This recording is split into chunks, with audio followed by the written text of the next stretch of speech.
Que no se nos olvide. Buenas tardes a todas, espero que todas estén muy bien. Vamos a comenzar nuestra clase de la tarde de hoy. Igualmente, muchas bendiciones a todas las que se han unido. Yo sé que siempre entran 2 o 3 después de las 5:15, muchas veces porque a esta hora están saliendo del trabajo, así que le damos ahí un momentito. Siempre aprovechamos este tiempo para entonces vamos a orar para comenzar. ¿Está bien? Oremos, querido Jesús, gracias por esta nueva reunión. Yo te pido que tú seas con nosotras, ahora que vamos a abrir tu palabra, que podamos comprender cada parte de lo que estamos estudiando y que tu poder se siga manifestando en nuestras vidas. Hemos sentido tu espíritu en este lugar, hemos aprendido muchísimo, hemos sido confrontadas en muchas áreas, pero sabemos de que tú eres Dios y que tu voluntad siempre se va a hacer visible y posible en nuestras vidas. Te pido que estés con cada una de las familias aquí representadas y que tu poder siempre se manifieste. Todas estas cosas, mi Dios, yo te las pido en tu nombre. Amén. Bien, vamos a comenzar nuestra clase de hoy. Hoy pasamos al periodo número 4. ¿Ok? Pasamos al periodo número 4. Recuerden que habíamos conversado que el primer periodo, que estoy repasando yo no sé ustedes, pero ahora como que esto va cogiendo más vida, ¿verdad? Todo mi material ahora está cogiendo un poquito más de vida. Y cuando estoy estudiando ¿verdad? El nuevo material para presentárselos, eh, cuando estoy estudiando el nuevo material para presentárselos, me, me da tengo que siempre regresar y lo que, lo que hemos leído anteriormente. Y ahí van entrando. Y pues he aprendido muchísimo porque ya ahora todos los cabitos los voy amarrando. Los voy amarrando. Bueno, un repaso súper rápido. Vamos a repasar rápido todo lo que hemos ido aprendiendo porque ya vamos por el capítulo 7.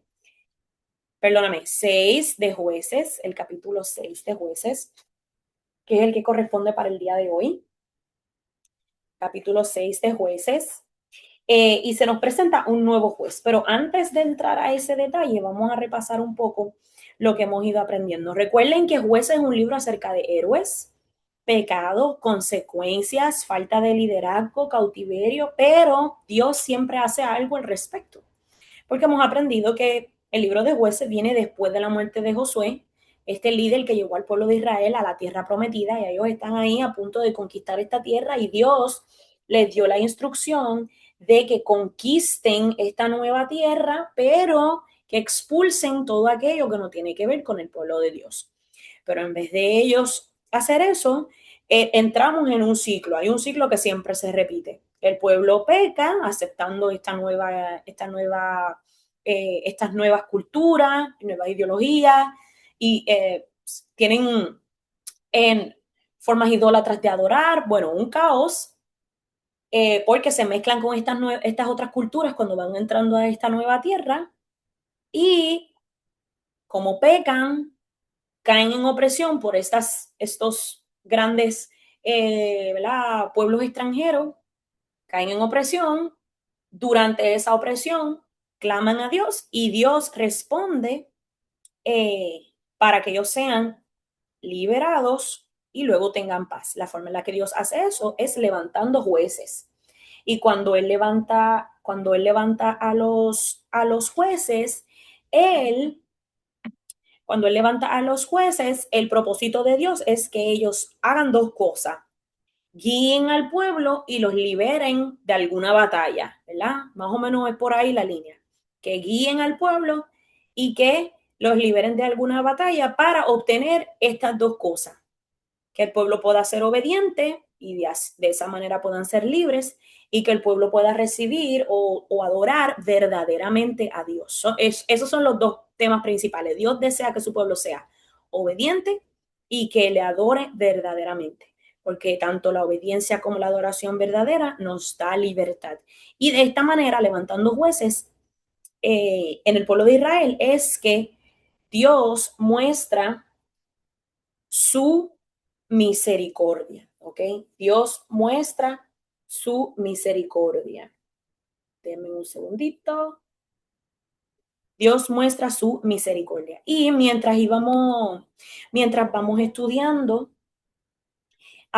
hemos aprendido de que Dios muestra su misericordia en el libro de Jueces y durante unos periodos en específico, 6 periodos para ser más exacto, levanta jueces. En el primer periodo levantó a Otoniel, que luego de liberar al pueblo de opresión, ¿verdad? Ellos tuvieron grandes años, muchos años de liberación.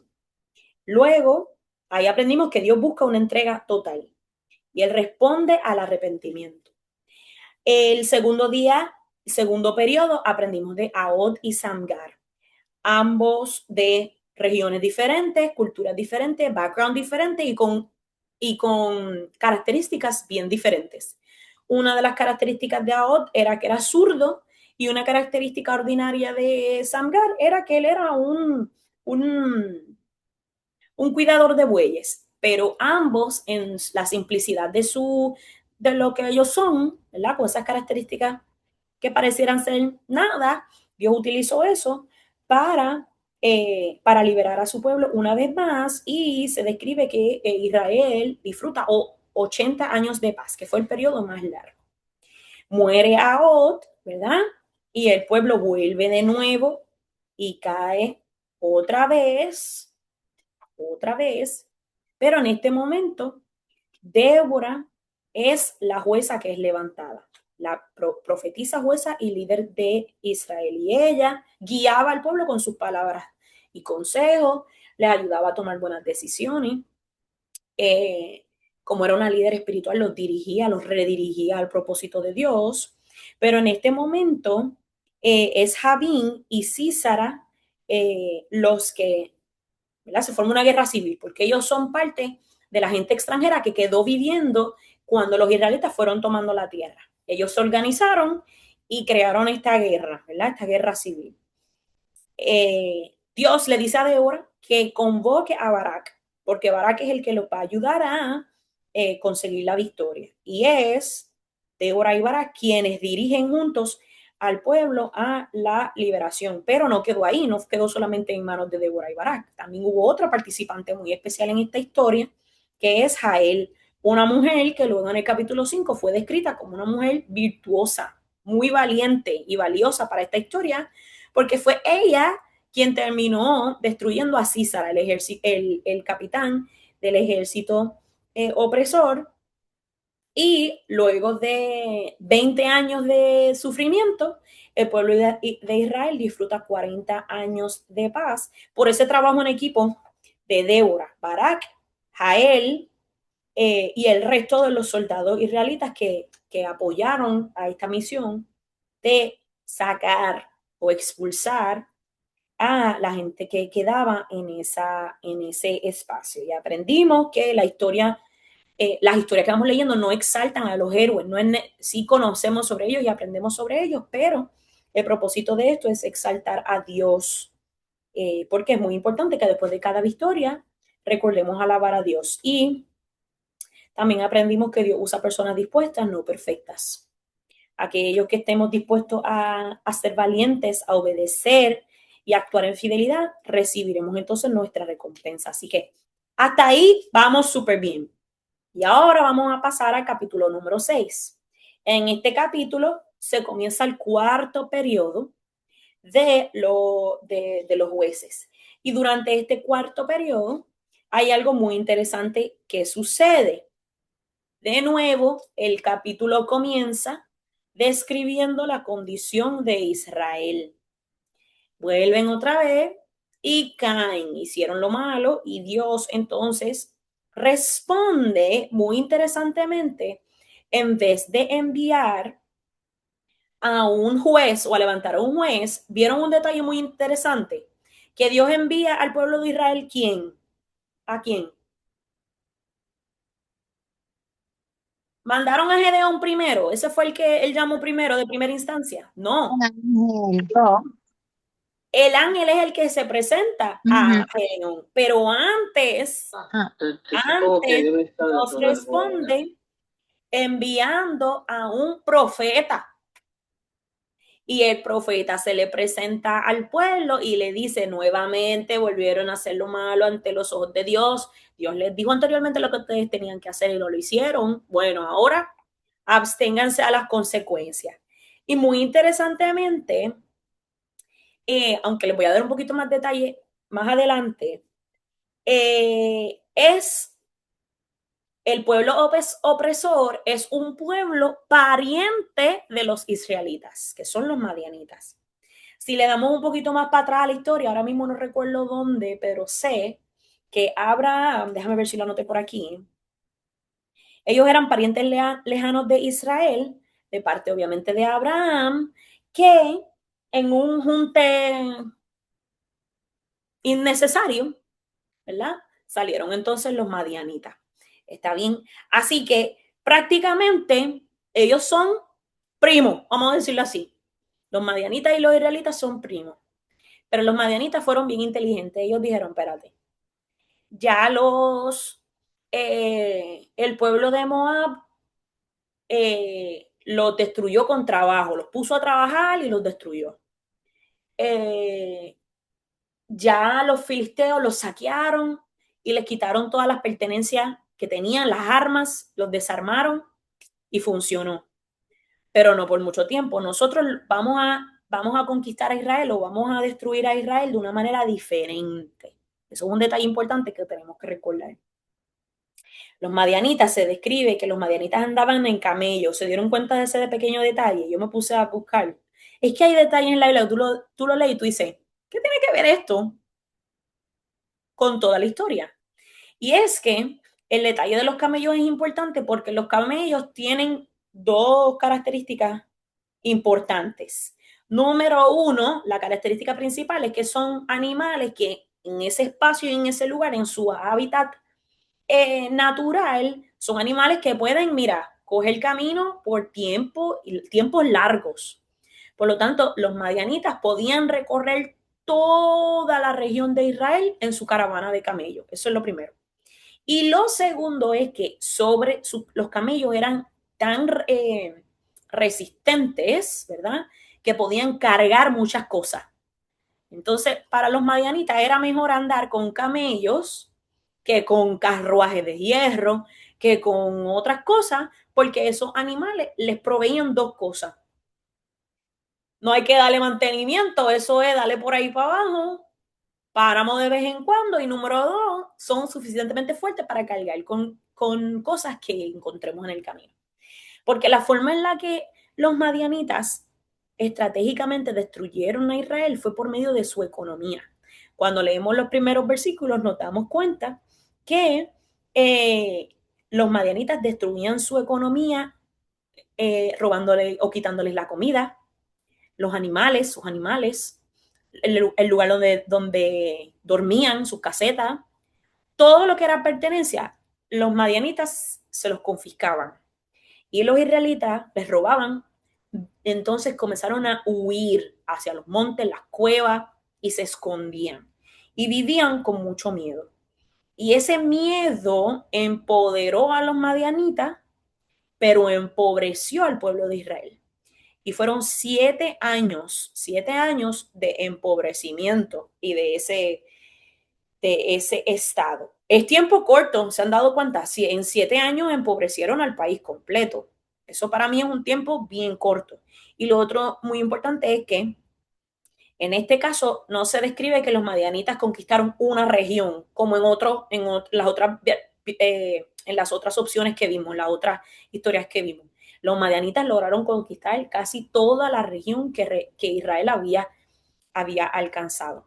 Entonces, Dios de nuevo actúa, ¿ok? So, viendo Dios que el pueblo estaba viviendo a escondida, lejos, con mucho miedo, Dios responde, pero aunque les recuerda su error, porque por eso envió el profeta para recordarles el error, también actúa con misericordia.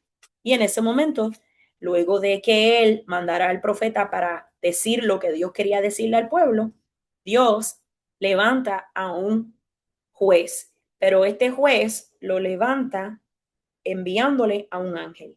Y en el versículo 11 y 12 aparece este ángel que le habla con propósito y le dice, guerrero valiente, el Señor está contigo. Y Gedeón realmente no, él no vive su propósito. Si vamos al archivo de Gedeón, ¿verdad? A la identificación, sabemos que él es un agricultor por lo que estaba haciendo cuando el ángel lo encontró. Pero también sabemos que su nombre significa destructor o derribador. Así que su nombre cargaba con su propósito. Pero él no estaba viviendo su propósito, ¿verdad que no? No estaba viviendo su propósito. Israel volvió a apartarse de Dios, fue oprimido por los madianitas por 7 años, el pueblo vivía escondido, con miedo y pobreza, en la peor condición que se pudiese haber encontrado el pueblo de Israel, y en medio de esa crisis, Dios envía a un ángel para que convenza a Gedeón de que él es capaz de llevar este cometido. En el versículo 13, Gedeón se va en un rant diciéndole que no es posible. Él, mira, comienza a explicarle, es que no puede ser yo, o sea, yo no tengo la capacidad para hacerlo. Le saca los recibos a Dios y le dice, ¿cómo que tú estás conmigo? Si tú estabas con la gente en Egipto, pero aquí no estás. Aquí tú no estás, ¿sí o no? Así le dice. Pero el ángel del Señor vuelve y con amor y gracia le dice, ve con las fuerzas que tú tienes. Entonces le recalca de nuevo en el versículo 15 y 16, yo voy a estar contigo. Y Gedeón dice, yo tengo que confirmar esta situación. Y sale, entra a su casa y busca pan sin levadura y carne. Y va y se lo presenta ante el ángel sobre una piedra. ¿Y qué sucede con eso? Se consume y el ángel del Señor desaparece. Y Gedeón ahí entendió que definitivamente esto sí es un enviado de Dios. Así que se dio cuenta de quién es Dios e hizo un altar. Y ese altar lleva el nombre de algo ¿verdad? Lleva por nombre algo que muchos de nosotros necesitamos en un mundo donde hay crisis y lío, y es que Dios es paz, Jehová Shalom, le puso por nombre a ese altar. Y Dios entonces le asigna la primera tarea a Gedeón. La primera tarea de Gedeón era que él tenía que derribar el altar que había en su casa de Baal y de Acera. Recuerden que habíamos mencionado anteriormente que a Baal se le construía un altar grandísimo, ¿verdad? Y a Acera se hacía como un palo gigante de madera, así, gigante. Y esos eran los altares de Baal y de Acera. Y Jehová le dijo, Dios le dijo a Gedeón, tienes que destruir esto porque el problema aquí hay que sacarlo de raíz. Y Gedeón dice, ok, está bien, yo lo hago. Pero vino y pensó, es que si lo hago de día, esto va a ser un lío. Yo no me atrevo. Así que Gedeón fue a su casa, buscó un par de sus panas cercanos, les cuenta la movida y los panas le dicen, ok, vamos. Y se fueron de noche. Destruyeron el altar, destruyeron, ¿verdad? Los altares de Acera y de Baal y se fueron para su casa. Al otro día, esto es muy importante, porque recuerden que el sistema religioso de la gente era igual o significaba lo mismo que el sistema político. Y hacer este tipo de movimiento era como una amenaza al sistema político de ese momento. Pero ustedes tienen que entender también que Gedeón y su familia estaban escondidos. Ellos estaban tratando de vivir una vida normal dentro de la crisis que ellos estaban viviendo. Esto no fue a la luz del día donde los madianitas los podían ver. Esto fue metido en una cueva por allá. Porque así fue que el ángel de Jehová lo encontró a Gedeón. Gedeón trillaba. ¿Ustedes saben lo que es trillar? Yo el otro día vi un video de unas muchachas que ellas tienen un pilón gigante. No sé si usted sabe lo que es un pilón. Una cosa bien grande, de madera, y adentro se pone el trigo y con unos pilotes grandes, como unos martillos gigantes, se le golpea el trigo para sacarle lo que cubre el arroz o, ¿verdad? Lo que se come. Entonces se golpea o se pisotea y luego eso se pone en unas canastas y tú vas a un lugar alto o un lugar donde la brisa pase y mueves la canasta para que toda esa paja se vaya. Eso es trillar trigo o trillar arroz, ¿verdad? So, él hacía eso usualmente en las montañas, en un lugar alto donde la brisa le pudiera dar, pero ¿qué sucede? Él tenía que hacer esa misma función escondido. Metido en una cueva, tú no puedes trillar correctamente, porque no hay brisa. Entonces yo me imagino que él pasaba trabajo para hacer eso. Él, incluso yo entiendo que él sacrificaba la eficacia de su trabajo por su seguridad. Prefería eso que ser eficiente en su trabajo, lo que me puede entonces a mí aclarar, nos puede aclarar a todos que tenía realmente mucho miedo. Y en ese miedo, a pesar del miedo, él actuó a lo que Dios le dijo. Tumba esas cosas, lo tumbó, construyeron un nuevo altar para Dios y se fueron a dormir. Al otro día, tempranito por la mañana, los líderes del pueblo salieron graves. ¿Quién destruyó el altar a Baal? ¿Quién hizo esto? Búscalo ahora mismo. Y se pusieron a investigar y se dieron cuenta que el que lo hizo fue, o el cabecilla de los que hicieron eso fue Gedeón. Pero Gedeón no fue el que salió a decir yo fui y se defendió. ¿Quién lo defendió? Su papá. Su papá, a mí esta parte me llena de mucho, como de mucha felicidad. Su papá fue el que salió a defenderlo, su papá Joás vino a su defensa y en ese momento su papá Joás le dice al pueblo, bueno, ustedes dicen que Baal se va a molestar con esto que pasó, vamos a ver si Baal de verdad es guapo, como dicen por ahí, a ver si él es de verdad valiente y se le presenta a Gedeón. Y hay un cambio de nombre, del cambio de nombre vamos a hablar mañana, ¿está bien? Del cambio de nombre de Gedeón al nuevo nombre lo vamos a ver mañana. Hubo un cambio de nombre y ahí Gedeón dice, ok, yo no solamente tengo la aprobación de Dios, también tengo la aprobación de mi familia. Y mi familia ahora entendió la razón por la cual se tenía que derribar esta limitación o este símbolo de idolatría y de pecado que nosotros teníamos en nuestra propia casa. Y vamos a profundizar más en eso más adelante. Entonces, ¿qué sucede? En el versículo 35, Gedeón dice, ahora sí que sí, busca ¿verdad? Ay, eso tiene un nombre, se me fue ahora mismo de la cabeza.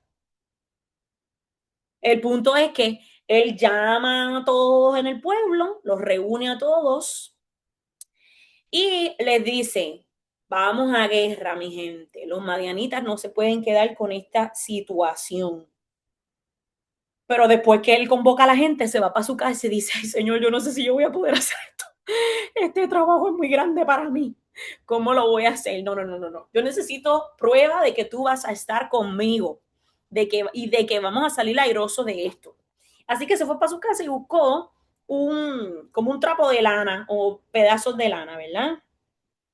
Y moja la lana y lo pone en el piso y le dice el Señor, perdóname, no la moja, pone el pedazo de lana afuera y le dice, Señor, si la lana amanece mojada y el piso seco, yo sé que tú me vas a mandar y me vas a acompañar en el proceso.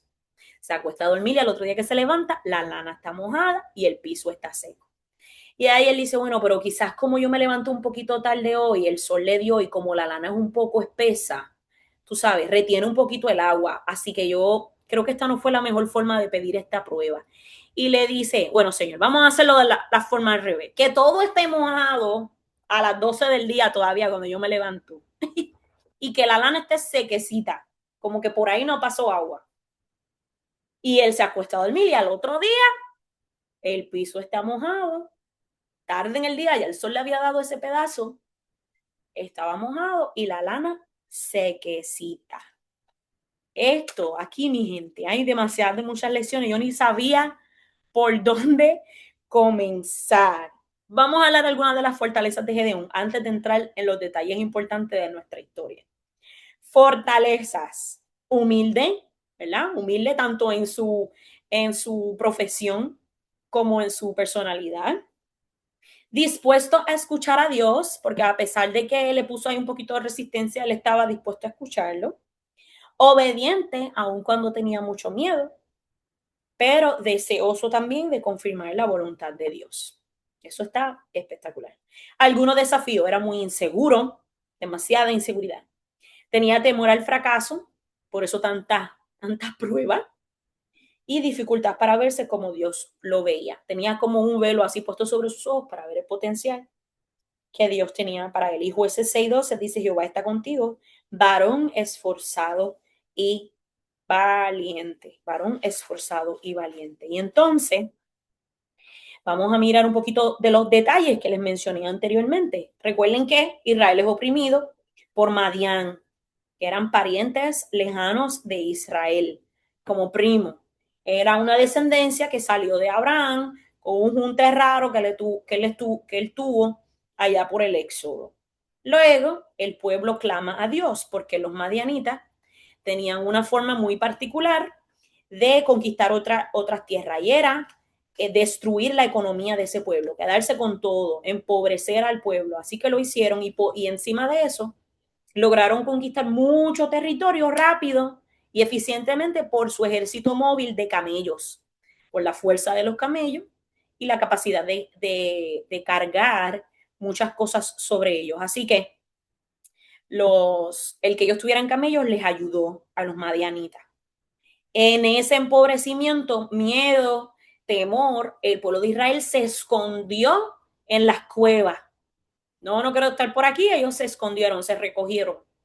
Pero aún así adoraban a dioses falsos, tenían sus altares y vivían en opresión de los madianitas. El pueblo clama a Dios con sinceridad y Dios les envía primero un profeta para advertirles y recordarles su error.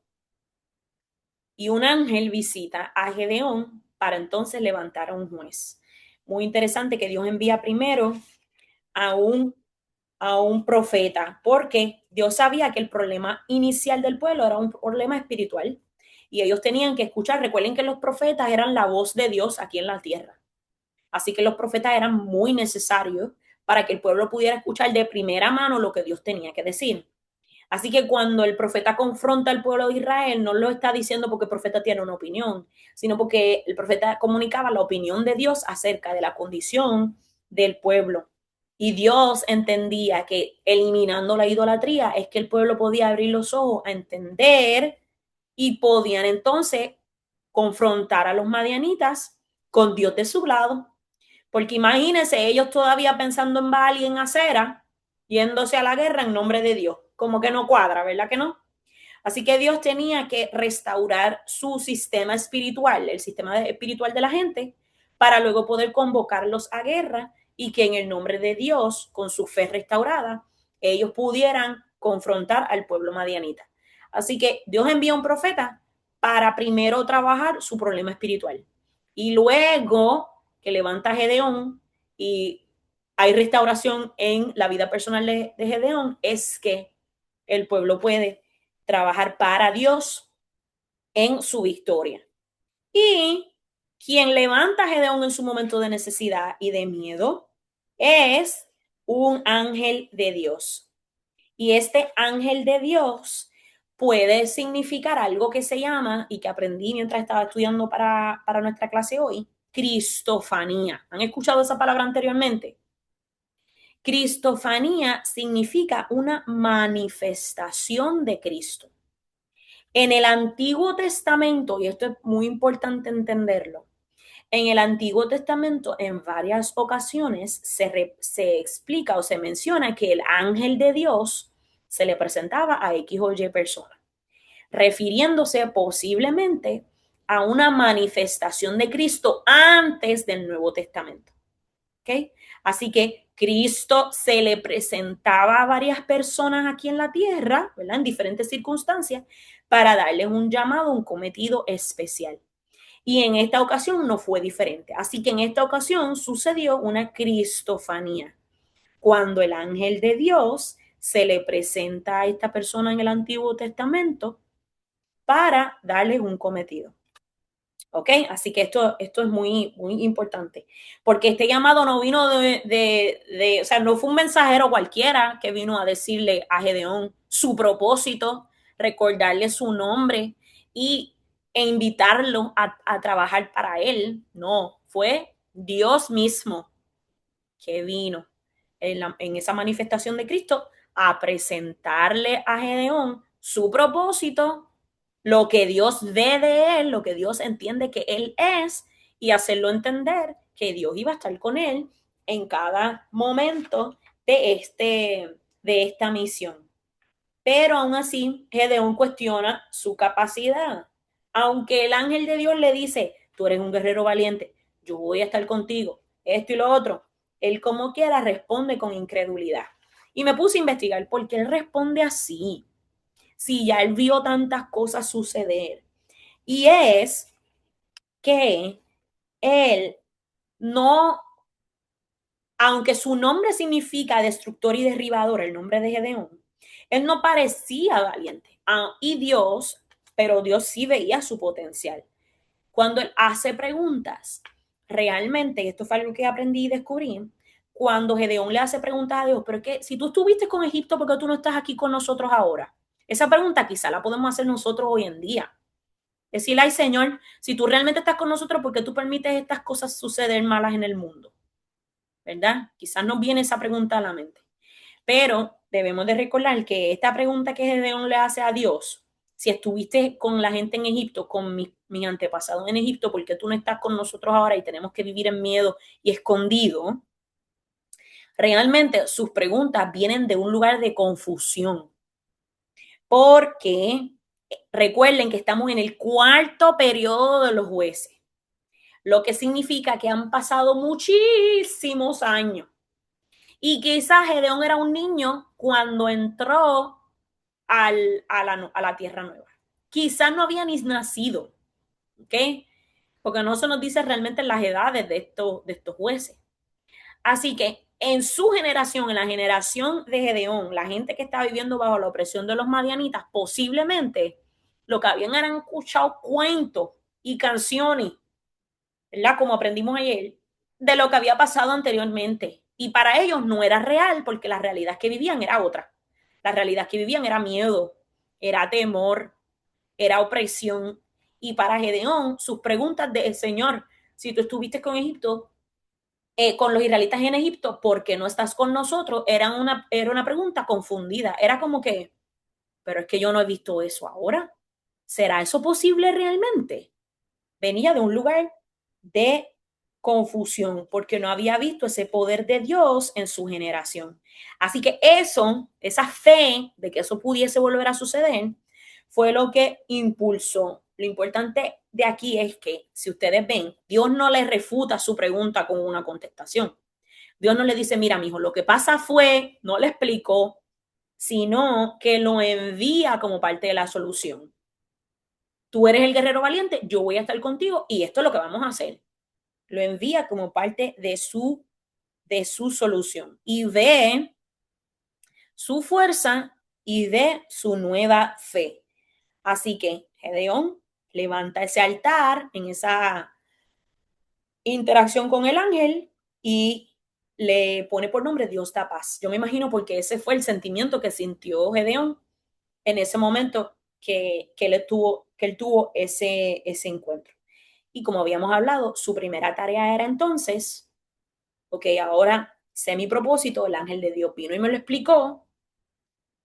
Y el problema real es que no podemos empezar nada, no podemos decidir hacer nada en el nombre de Dios si no destruimos esto que nos está alejando de Él. ¿Qué era? Los altares a Baal y a Acera. Así que destruyen eso, aunque con miedo, de noche, escondido, sin que nadie lo sepa que fue Él, lo hizo, lo hizo. Y entonces, cuando su papá vino a su defensa al otro día, cuando los líderes se dieron cuenta de lo que había sucedido, cambian su nombre. El nombre es Jerobal. Vamos a hablar un poquito más del significado más profundo de ese nombre. Pero ese nombre significa que va, él lo confronte o que lo enfrente. Ah, sí es verdad, que venga para acá y le diga y destruya entonces el altar si no le gusta. Si no le gusta, que destruya el altar de Dios.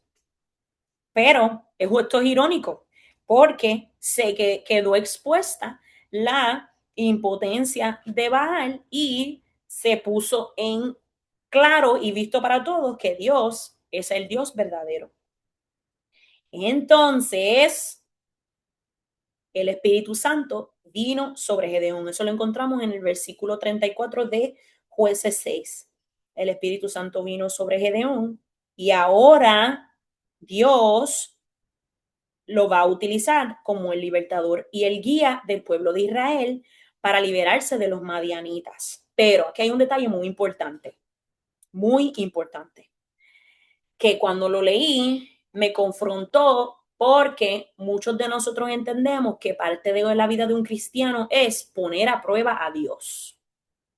Y aprendí que no poner a prueba a Dios no debe ser algo que hagamos como nuestra primera forma de actuar. Si nosotros necesitamos prueba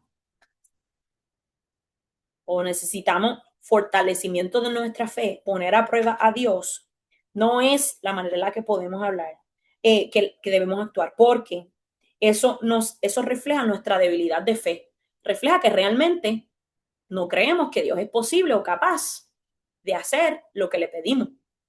Entonces, poner a prueba a Dios es, ¿cuál es la mejor palabra para esto? Poner a prueba a Dios es confrontar a Dios con su carácter y decirle, yo como que no te creo, pruébamelo. Si es verdad que haces tal cosa, pruébamelo. Desafiarlo es la mejor palabra. Gracias, Yasmar. Esa es la mejor palabra.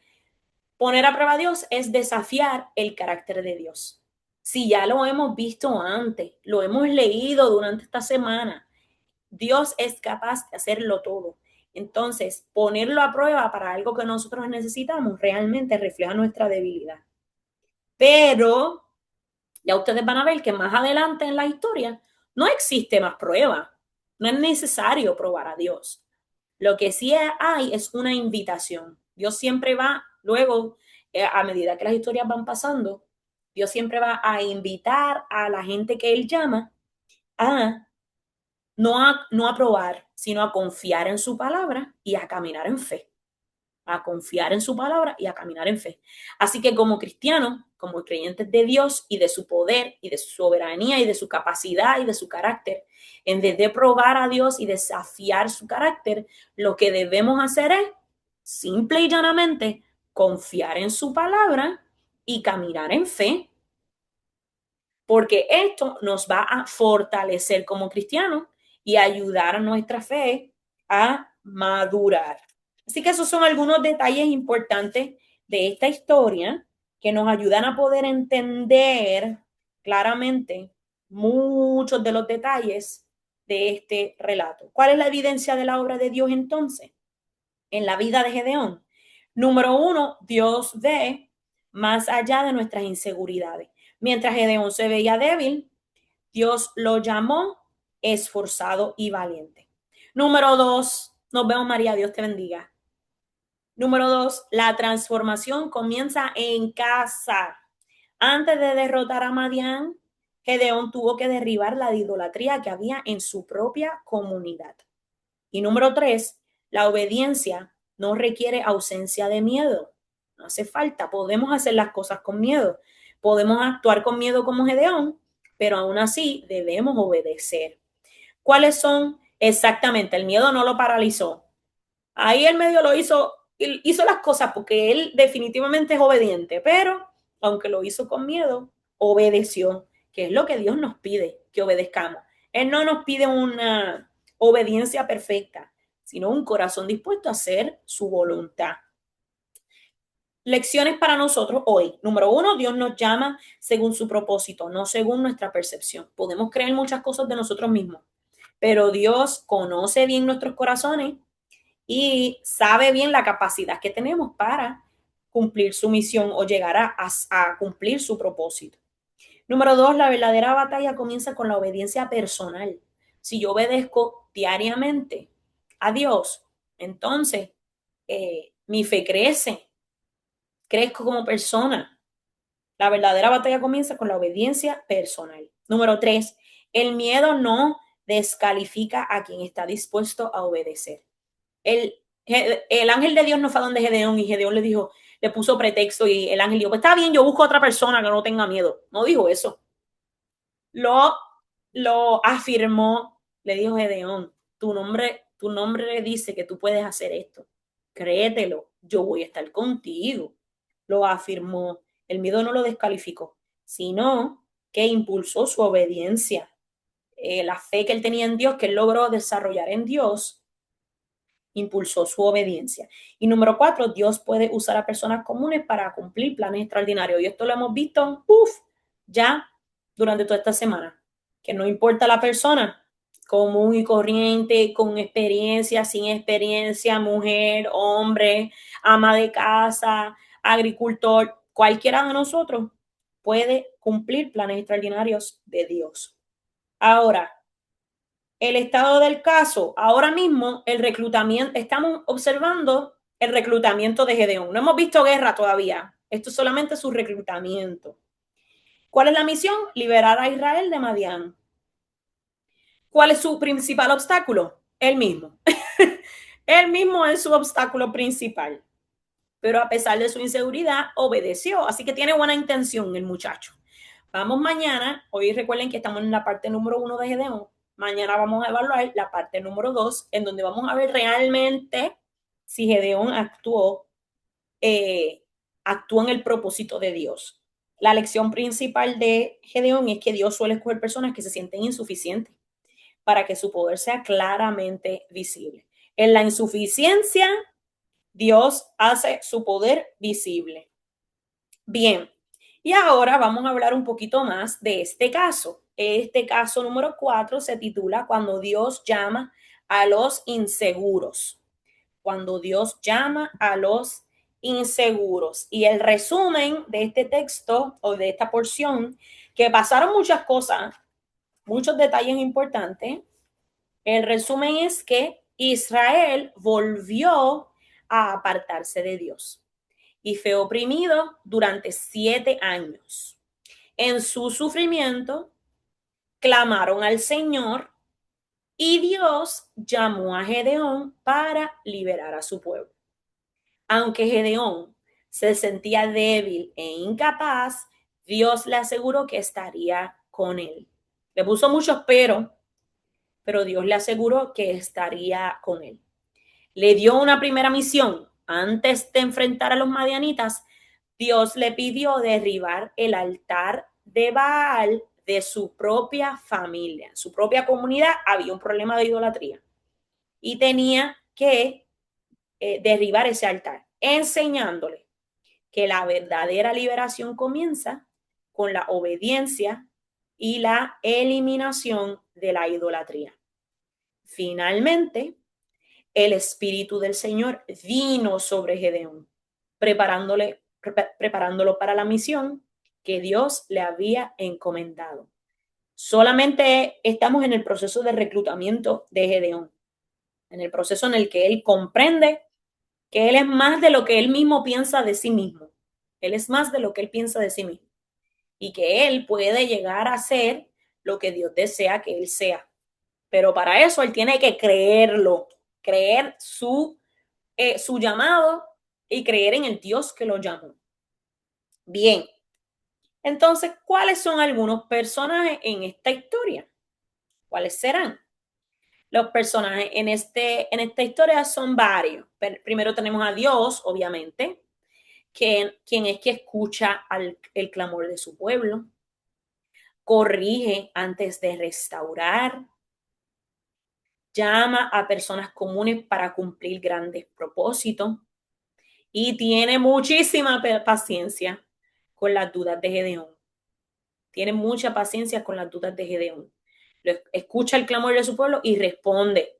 No se queda de brazos cruzados. Eso fue algo también que ayer hicimos un pequeño live en Instagram y aprendimos que que Dios es soberano, Él no se queda de brazos cruzados, no porque Él lo sepa todo, Él va a dejar que todo pase. Él tiene todo bajo control y Él tiene paciencia con nosotros. El próximo personaje es Gedeón. Gedeón fue un hombre humilde, un agricultor, muy temeroso, pero no temeroso de que respetuoso a la santidad de Dios. No, no, no, no, no, no. Temeroso de que tenía miedo, ¿ok? Temeroso, miedoso.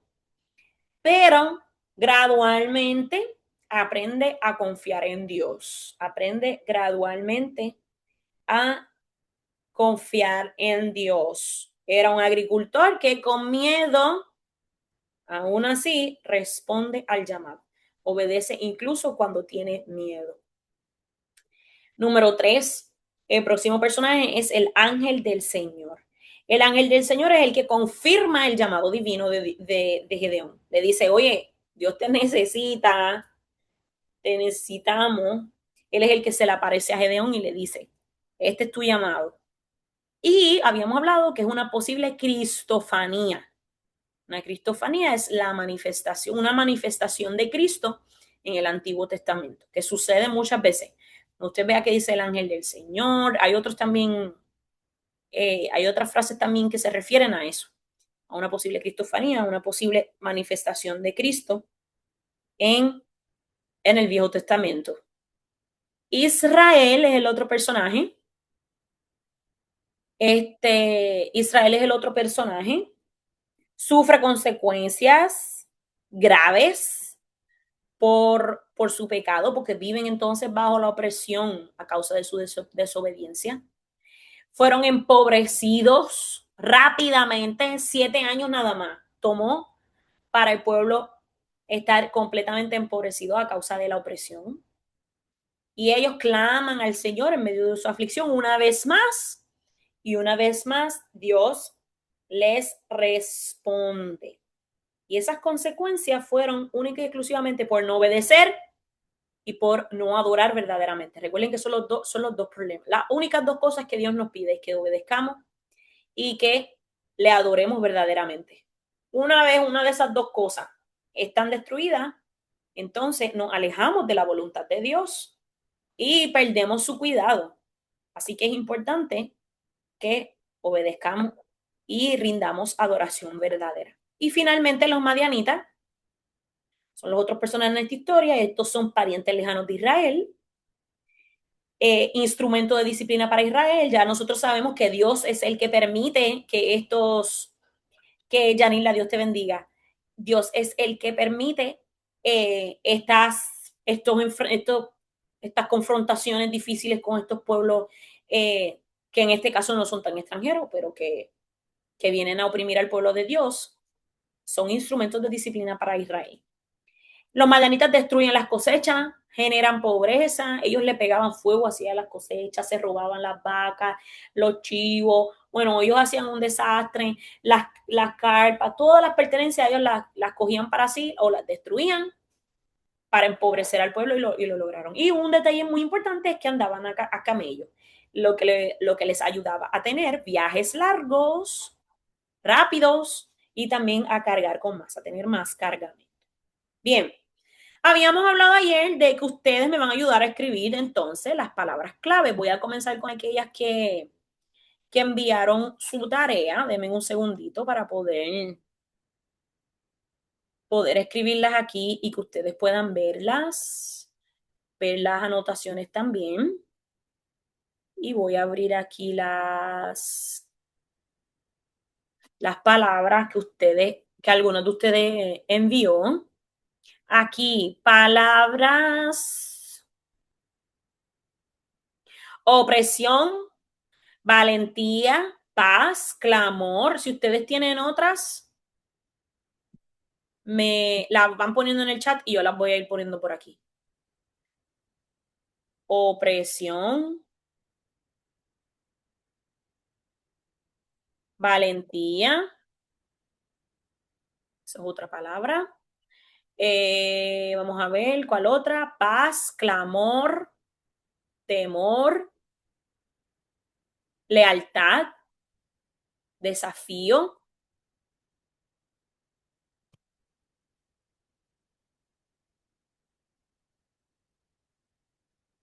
desafío. Voy a leer el chat en un segundito. Estoy mirando aquí la de las tareas. Muy bien, obediencia, gracias.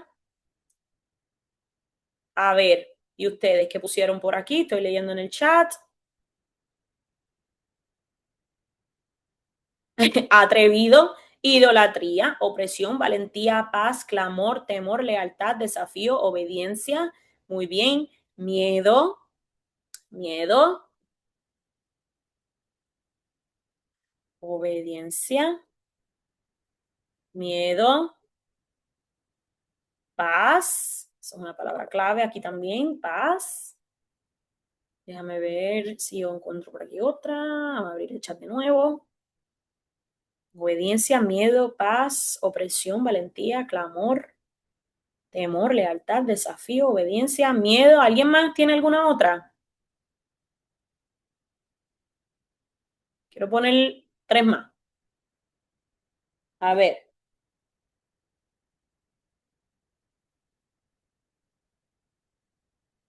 para mostrarles la que yo puse.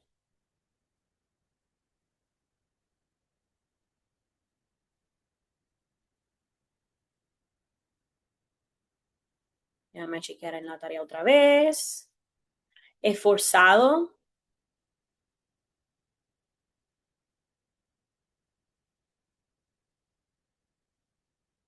responder, duda. Muy bien.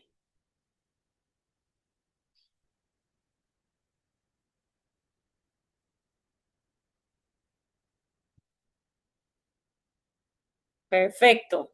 Muy bien, déjame ver. Obediente. Adiós. Ahora sí.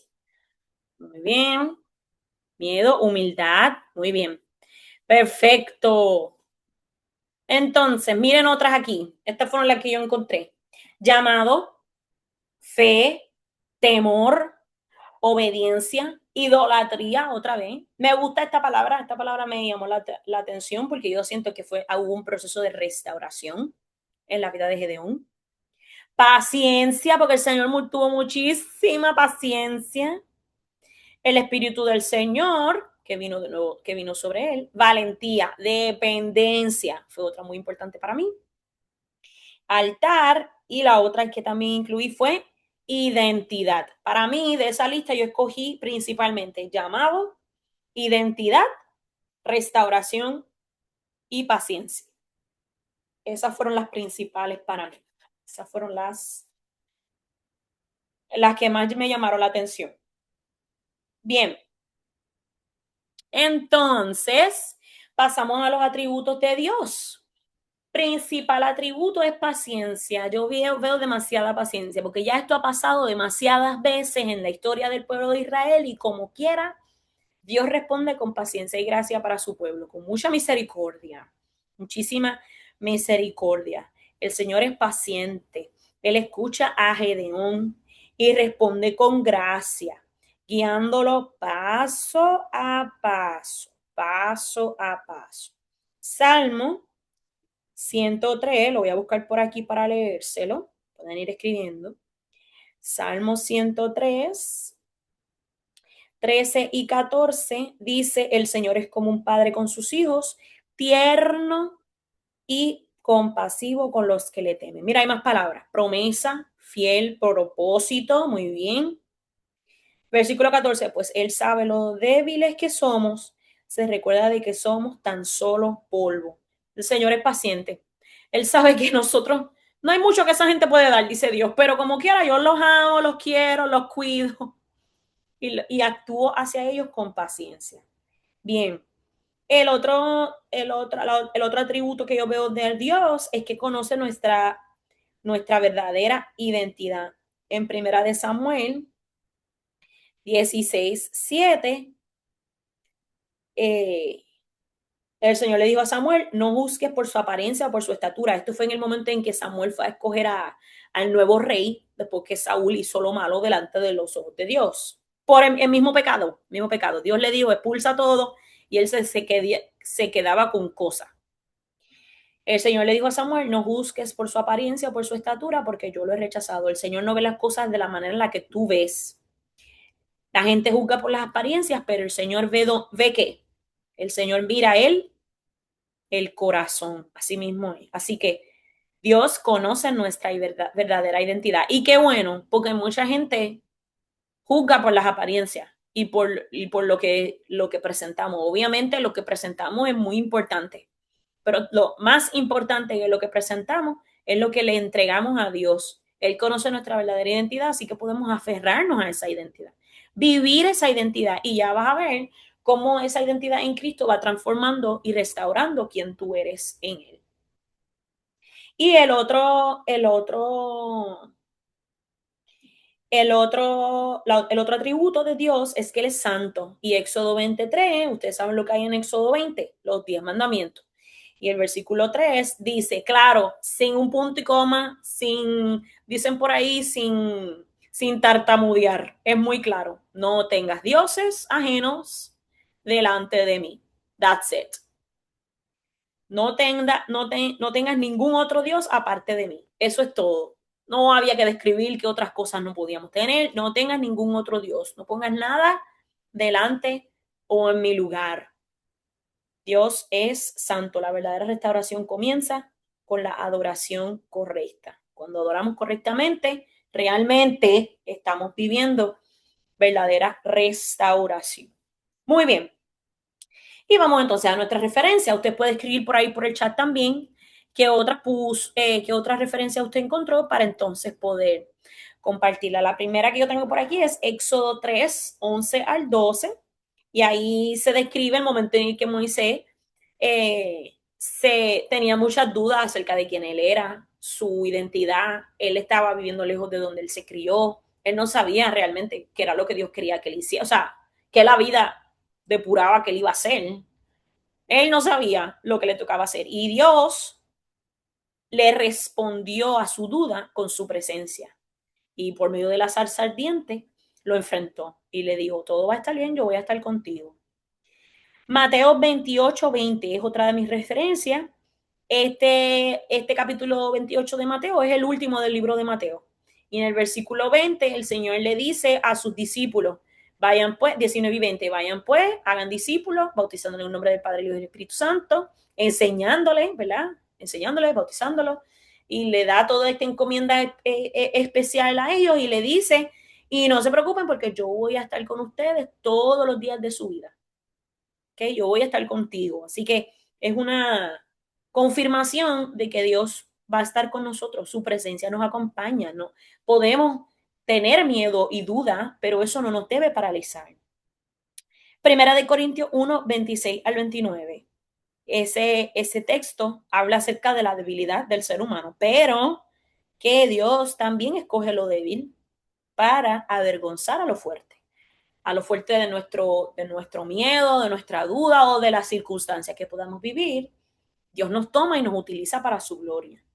Y Santiago 1:5, Dios da sabiduría generosamente a quien lo pide. Así que en momentos de necesidad, cuando tengamos dudas, podemos decir, Señor, yo ahora mismo no, lo que tengo de fe es mucho menos que lo que tengo de duda. La duda me gana ahora mismo.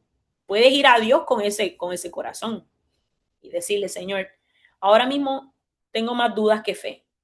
Ayúdame a, en medio de mi duda, poder ver tu voluntad y hacer tu voluntad en este proceso también. Y el Señor va a dar sabiduría generosamente a quien lo pide y te va a capacitar y te va a ayudar a enfrentar cualquier situación.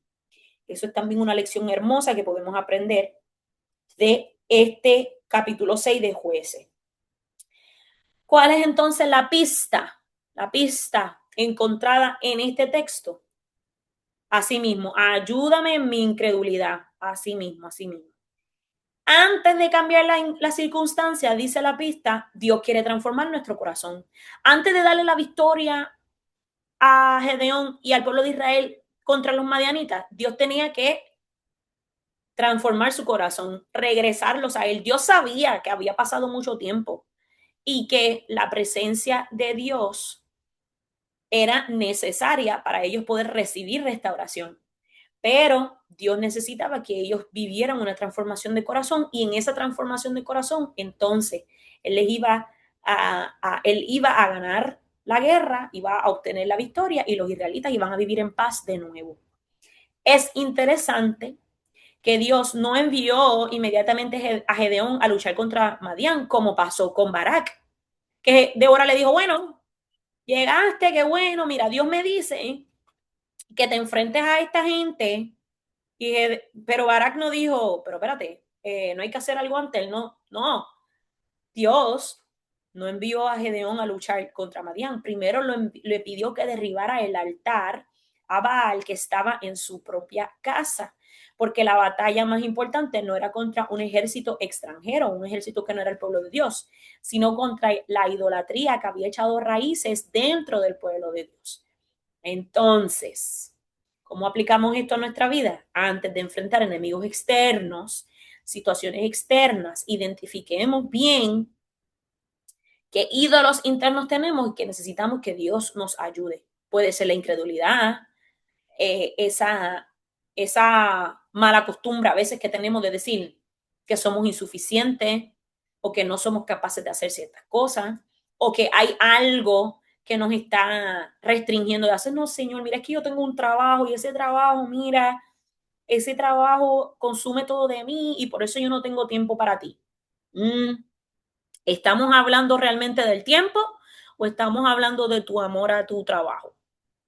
O mira, señores, que yo tengo tantos hijos y estos hijos a mí me sacan el vivir. ¿Realmente estamos hablando de tu cansancio emocional o estamos hablando de que has puesto en primer lugar a otras personitas en vez de a Dios? Debemos de recordar siempre que en nuestra debilidad el Señor nos completa, donde nos falta, el Señor está ahí dispuesto a glorificarse en nuestras vidas, pero tenemos que actuar en obediencia y en fidelidad, identificando, ok, esta es mi circunstancia, pero detrás de esta circunstancia Dios quiere mostrarme de qué manera quiere transformar el corazón. Así que identifiquemos pues eso, esa parte muy importante. Antes de enfrentar a nuestros enemigos externos, vayamos a Dios con nuestra incredulidad, con nuestra dificultad, con nuestra circunstancia. Quizás con nuestra duda, confundido, así como fue Gedeón. Mira, Señor, yo no he visto eso que dicen por ahí. Yo no sé si yo puedo creer en eso. Vayamos a Dios con dudas, Señor, ¿qué es lo que tú necesitas transformar de mi vida? ¿Qué es lo que yo tengo que entregarte para poder entonces vivir en tu propósito? Y la aplicación, Dios te llama por quien puedes llegar a ser en Él. Dios ve claramente lo que es posible si vivimos en su voluntad. Gedeón se veía como débil. Él no estaba viviendo su propósito, mucho menos el propósito de su nombre. Pero Dios veía el propósito que tenía para su vida. No permitas nunca que tu identidad sea definida o que te identifiques por tus miedos o tus limitaciones. Que cuando uno vayas por allí por la calle y te presentes ante tus amigos o tu familia, que la gente pueda decir, yo veo lo que Dios dice de ti, lo que tú te expresas que tú eres, yo lo veo. ¿Por qué? Porque hemos vivido, aprendido a vivir en lo que Dios dice de nosotros y no en etiquetas inventadas. La pregunta confrontativa de la tarde es, ¿qué etiquetas te has puesto que Dios nunca ha dicho sobre ti? Porque muchas veces son cosas que salen de nuestra mente o de influencias de cosas en nuestra vida, el del mismo enemigo que pone a circunstancias y resalta estas palabras en nuestra mente y empezamos a creerlas, porque se repiten y se repiten y se repiten tanto que empezamos a creerlas. ¿Qué etiquetas te has puesto que Dios nunca ha dicho sobre ti? Y entrégale eso al Señor. Y ya vas a ver cómo el Señor no solamente va a devolverte propósito, sino que te va a fortalecer en tu debilidad, porque Él desea transformar, cambiar tu corazón. Bien, ¿alguna duda o pregunta en donde vamos ahora? En este momento vamos a trabajar en nuestro verse mapping del día. Recuerden que cada vez que terminamos nuestra clase como tal, la terminamos realmente con el verse mapping. Y el verse mapping de hoy es en 2 Corintios 12:9. Antes de entrar a eso, les voy a mostrar una foto déjame parar aquí para que ustedes puedan ver mi pantalla un poco más grande. Una foto, esto está patas arriba otra vez. Ya tumbo esto también. Ahora sí, ¿verdad que sí? Ustedes siempre me corrigen. Me corrigen y me ayudan. Perfecto. Vamos a trabajar en 2 Corintios 12:9. Mi versículo favorito. Ay, qué bueno, Chami, el tuyo también. Este es mi favorito. 2 Corintios 12:9, yo me lo repito todo el tiempo. Antes de hacer esto, déjenme mostrarles, más o menos así fue que preparé déjame sacarlo de aquí para que se vea mejor. La, ¿verdad? El journal de hoy, esto recuerden que después que usted lo monta como usted prefiera, puede completarlo con las ideas y las anotaciones que tomamos en el día de hoy. ¿Okay? Y otra cosita es que vi que varios ya lo estaban haciendo. Hay unos pequeños tags que puedes usar para ponerlos en el borde y entonces cuando tengas varios se ve, se ve bastante chévere. Déjenme mostrarles rapidito. No perder tanto tiempo. Entonces terminas teniendo así los tags en el bordecito. ¿Ok? Así que pueden hacer eso en, su, en sus anotaciones también. ¿Ok? Listo. Vamos a trabajar entonces en Primera de Corintios 12:9. Vamos a trabajar aquí haciendo nuestro verse mapping. Vaya buscando sus marcadores, su bolígrafo, ya lo pongo por aquí. Listo. Ready to go. Bien. 2 Corintios 12:9 dice, bástate mi gracia, porque mi poder se perfecciona en la debilidad. Muy bien. Vamos a hablar del contexto. El contexto en el que Pablo escribió este verso es que él está hablando de algo que le molesta, alguna dolencia, alguna dificultad. Él está viviendo algo que a él no le gusta y que le evita hacer su trabajo. Y él le ha pedido varias veces a Dios que se lo quite. Él se refiere a esto, ¿verdad? Siempre le escribimos contexto para saber. Pablo le pide a Dios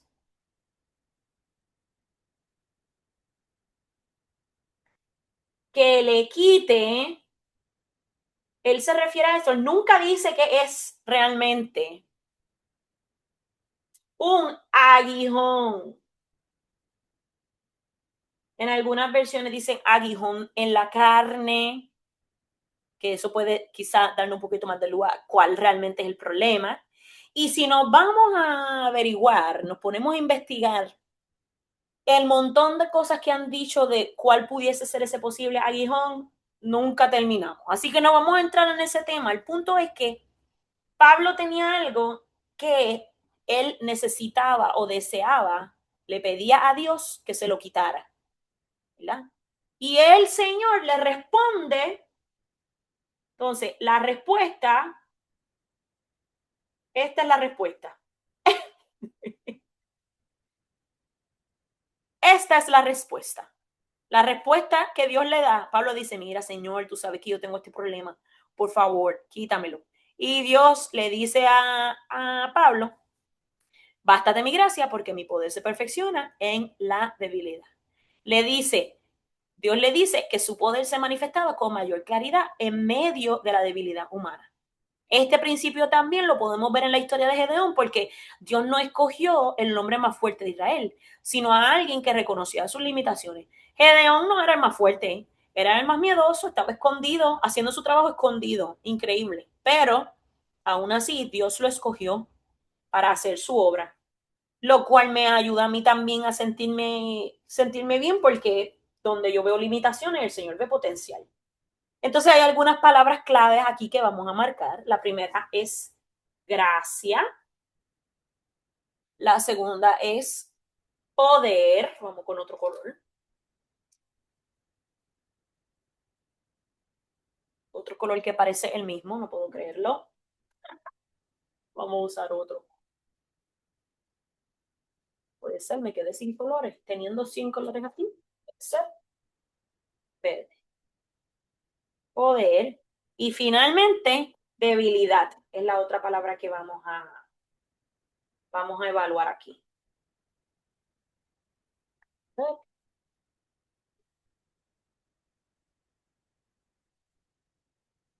Ok.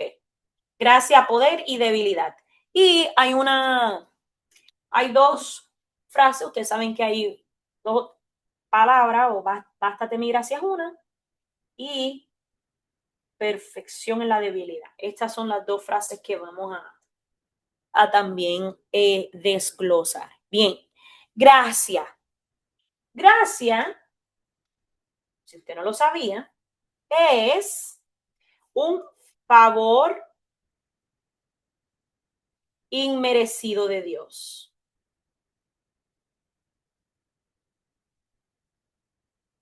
La gracia significa que tú no te mereces el regalo, pero como quiera, te lo dan. Eso es lo que significa. ¿Ok? Gracias, favor inmerecido de Dios. No lo merecemos, pero como quiera nos lo dan. ¿Ok? ¿Entendido? Eso es lo que significa gracia. Y en este contexto, o en el contexto de la historia de Gedeón, Dios no llamó a Gedeón porque él era extraordinario, sino porque la gracia de Dios era lo que lo iba a capacitar. Y ese favor inmerecido del espíritu, el espíritu de Dios sobre él, la fuerza que le iba a obtener, a tener en esa circunstancia.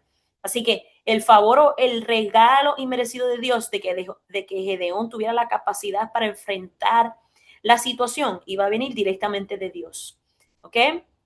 En la próxima palabra, poder no se refiere, escribirlo por aquí, no se refiere a poder humano o fuerza humana. ¿Ok? No significa fuerza, sino es la capacidad que Dios concede para cumplir su voluntad.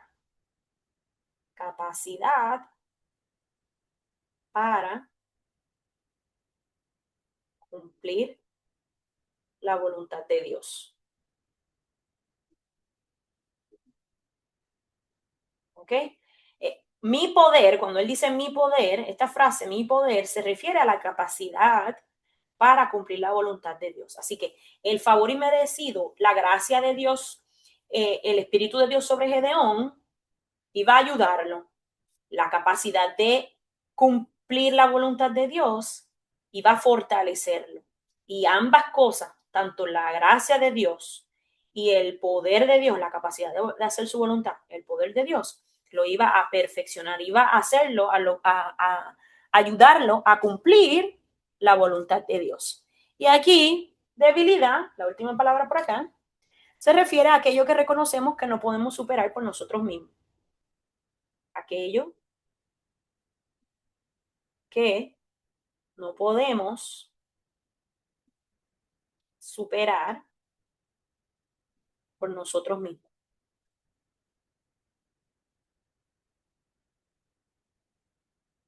Aquello que no podemos superar por nosotros mismos. Diferentes circunstancias, impedimentos, dificultades, cargas adicionales, responsabilidades, problemas de salud. Bueno, en esa debilidad puede ser aquello que no puedes hacer por ti mismo, que no puedes superar por ti mismo, con la gracia de Dios. Y el poder puede ser fortalecido. El poder de Dios. Es Dios que puede hacerlo. En el contexto de jueces, Gedeón veía su debilidad como un impedimento, su miedo como un impedimento, su autoestima baja como un impedimento. Pero Dios veía todo eso como un escenario perfecto para mostrar su poder. Entonces, ¿cómo podemos conectar completamente este texto con Jueces 6? Gedeón se escondía por miedo, él pensaba que él no era, tú sabes, muy importante en su familia, dudaba de su capacidad, Pero, importante, Dios nunca en la historia, nunca vimos que Dios discutió su debilidad. Nunca le dijo, ay, no digas eso, mi hijo. Nunca discutió su debilidad. Dios prometió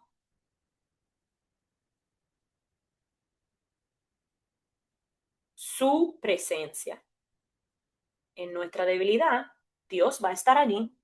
Y a eso se refiere con bástate o mi gracia es suficiente, será perfeccionada. Es que la presencia de Dios va a estar allí siempre, siempre, siempre, siempre. La presencia de Dios siempre va a estar ahí. Dios no necesita personas que se sientan suficientes. Él necesita personas dispuestas a depender completamente en Él. Así que todo esto nos enseña dependencia. Dependencia. En nuestra debilidad podemos confiar y depender completamente en Dios. ¿Ok? Depender completamente en Dios. ¿Listo? ¿Alguna duda o pregunta? Déjenme subir esto un poquito para que se vea mejor. Ahí, un poquito mejor.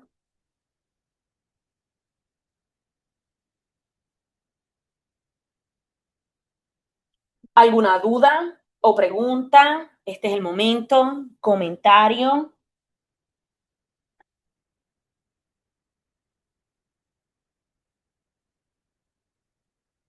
¿Se entendió? Déjame mirar el chat.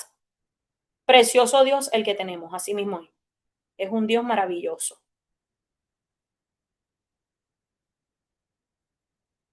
Dios desea comenzar limpiando nuestros corazones, así mismo es. Porque imagínense que Dios enviara a Gedeón a hacer algo y todavía el corazón de Gedeón no estaba listo para aceptar que él era capaz de hacer eso. No era posible. ¿Verdad, Chami? Ahora es mi súper favorito, así mismo es. Este texto a mí me encanta porque me ayuda a recordar que sí, que en mi debilidad, en aquellas cosas que yo no puedo hacer por mí misma, Dios me completa. Y no porque Dios trabaje para mí, esto es muy importante. Dios no trabaja para el ser humano. Nosotros tenemos el privilegio de ser llamados hijos de Dios.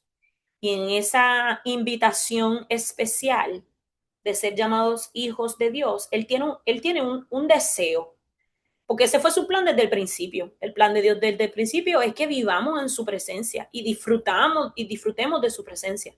Pero el pecado nos alejó de Él. Y por lo tanto, Dios extiende su gracia, nos da ese favor inmerecido. Dice, esta gente no se merece todo mi amor, mi poder, mi fuerza, mi intervención. No se lo merecen porque ellos no quieren. Todos los días pecan, todos los días vuelven a hacer lo malo. Pero aún así, yo voy a extender este favor inmerecido. Les voy a dar este regalito, aunque no se lo merezcan. Es como si un niño imagínese que usted va con un niño a un mall y le dice al niño, vamos a comprar esto y nos vamos. No me hagas pataleta porque no voy a comprar cosas que no voy a comprar. Y tú fuiste para el supermercado o a la tienda o lo que sea y cometiste el error de pasar por el área de los juguetes. Y el niño te hace allí un lío, comienza a llorar, se tira al suelo, ay, qué vergüenza, todo el mundo comienza a mirarte, tú no sabes qué hacer. Las que son madres saben cómo es el asunto. Y entonces, en esas circunstancias, tú dices, ¿a qué dejo el muchacho aquí? Y me voy corriendo, ¿verdad? Pero miren lo que hace Dios. Dios anda con nosotros en la vida y nos dice, esto es lo que yo quiero para ti. Pero nosotros nos vamos para otro lado y hacemos lo que no debemos hacer. Y Dios nos dice, oye, mira lo que yo te tengo, esto está mejor que lo que tú quieres. Ay, nosotros no, que quiero esto. Bueno, pues Dios, a pesar de nosotros hacerle el lío allí en la tienda y al frente del universo entero, las cosas que estamos completamente haciendo cosas completamente lejos del amor de Dios, Dios, como quiera, envió a su Hijo para extendernos su gracia. Y ahora tenemos a la mano la salvación. No porque seamos buenos, porque como quiera salimos por ahí y hacemos lo que nos da la gana, sino porque Dios es bueno. Y en su infinito amor y misericordia nos da su gracia. Pero también tenemos que estar conscientes que eso llegará un momento, y eso en otra historia lo contaremos, en otro momento lo contaremos, en el que no siempre la gracia de Dios va a estar disponible para nosotros, pero va a llegar un momento en el que no va a ser así. Así que mientras tengamos la oportunidad de recibir la salvación de Dios y de aceptar su gracia, entonces, hasta ese momento debemos de vivir en su gracia, vivir en obediencia, vivir en adoración verdadera. No por lo que Dios puede hacer por mí, porque Dios no trabaja para mí, sino que Dios me da la invitación de ser su hijo y de recibir este regalo, que no me lo merezco porque me porto mal, no hago su voluntad, regreso y vuelvo y peco como el pueblo de Israel. Pero aún así, Dios acude a mi llamado. Me confronta y me dice, este es tu error, pero me dice, bástate mi gracia, porque mi poder se perfecciona en tu debilidad. Bueno, no sé si hay alguna duda, pregunta, estoy mirando en el chat. Sí, tenemos un Dios precioso. Chévere. Entonces, vamos a, vamos entonces a orar si no hay ninguna otra duda o pregunta. Para terminar nuestra clase de hoy, recuerde que mañana jueves nuestra clase de nuevo es a las 5 de la tarde, ¿ok? Y vamos otra vez a la parte número 2 de Gedeón. Ahora sí, ya Dios lo reclutó, ahora vamos a ver cómo él reacciona a este reclutamiento, si hace la voluntad de Dios, si hace lo que le da la gana, si vuelve otra vez a entrar en incredulidad. Eso lo vamos a ver mañana. ¿Está bien? Recuerden que si usted tiene alguna duda o pregunta, la parte buena dice Chami, alguna duda o pregunta, usted me puede escribir, varios de ustedes lo han hecho. Si usted necesita algún material, ustedes me escriben, le voy a enviar fotos de la tarea número 3, número 4 al chat, pero también van a recibir un email con eso y dentro de una hora más o menos recibirán aquellos que tienen el paquete completo el enlace a la grabación de nuestra clase. Dios me las bendiga mucho, vamos a orar. Querido Jesús, gracias por esta oportunidad de poder reunirnos aquí, de poder alabar tu nombre y de poder expresar con gratitud las bondades de tu amor. Yo te pido que tú puedas seguir fortaleciéndonos con tu gracia. No la merecemos, Señor, pero tú eres maravilloso y en nuestra debilidad tú nos llamas a adorarte verdaderamente y a vivir en obediencia. Así que yo te pido que tú fortalezcas nuestros corazones, bendigas a cada una de las personas que están aquí y a sus familias y conceda nuestras peticiones de acuerdo a tu santa y divina voluntad, porque tú eres maravilloso y en ti podemos confiar. Todas estas cosas, Señor, te las pedimos en tu nombre. Amén. Bien, Dios me las bendiga, se cuidan, feliz miércoles a todas y que disfruten del resto de su día. Nos vemos mañana. Bye. Buenas noches a todas. Buenas noches.